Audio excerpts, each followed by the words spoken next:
2 glasses rice, 1 glass మినప్పప్పు for dosa. కొద్దిసేపు మనం నానబెట్టేసుకోవాలి.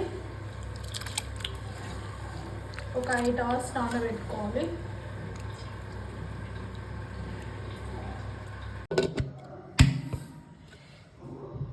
ఇలా అంటే కథం పట్టుకోకుండా సరే మిక్స్లో పెట్టుకోవచ్చు.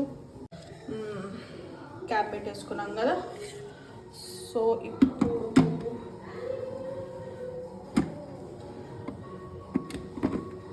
ఇలా మిక్స్లో పెట్టేసుకొని మనం మిక్సీ పట్టేసుకోవాలన్నమాట.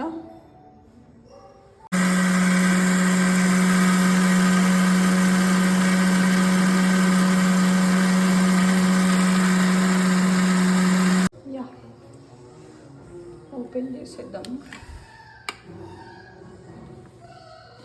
ఇప్పుడు ఓపెన్ చేసేద్దాం. సాఫ్ట్గా అయిపోయింది.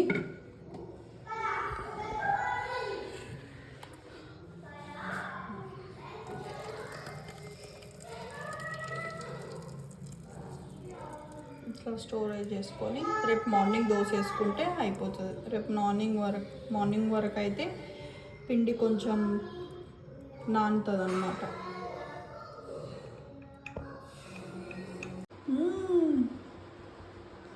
మనం నిన్న నైట్ దోశ పిండి నానబెట్టుకున్నాం కదా, మిక్సీ పట్టేసుకున్నాం కూడా కదా.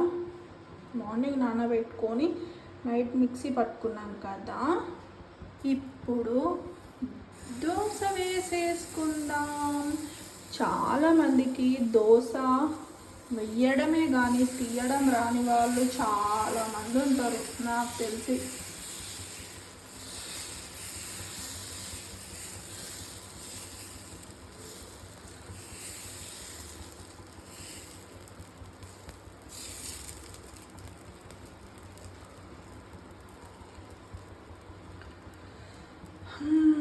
మార్నింగ్ టిఫిన్ దోశకి ఏ కర్రీ అయినా బాగానే ఉంటుంది. పల్లీ chutney, tomato curry, non veg అయితే ఇంకా బాగుంటుంది దోశలకి. కొంతమంది అయితే స్వీట్ కూడా తింటారు దోశలోకి, నాలాంటి వాళ్ళు.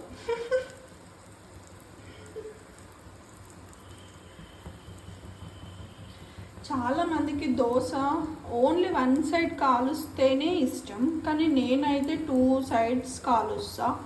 అట్లా కాలుస్తేనే నాకైతే నచ్చుతుంది.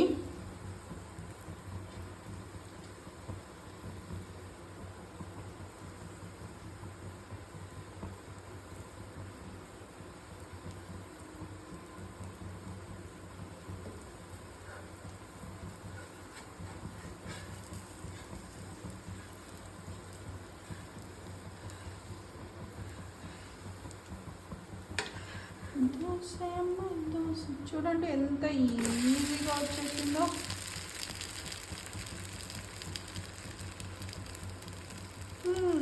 మన దోశ కంప్లీట్.